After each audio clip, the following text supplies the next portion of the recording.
Bible చదివి ఒకరోజు Bible చదవడం మానేసే వారికి దేవుడిచ్చే అతిపెద్ద శిక్ష ఏంటో చెప్పనా? ఇంకేం అండాలో వదిలేస్తాడంతే. అలా దొల్లు, అందులో పడి దొల్లరాని ఇంకా అలా వదిలేస్తాడంతే. నువ్వు దొల్లి దొల్లి దొల్లి దొల్లి పొరలాడి పో, ఇంకా అలా వదిలేస్తాడంతే.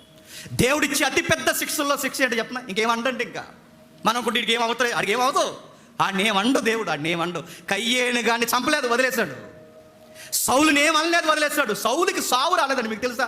చచ్చిపోదాం అనుకున్నాడు సౌలు. నన్ను చంపడరా, ఆడు పొడి చేశాడంటే నేను చంపడన్నాడు, సావే రానుంది.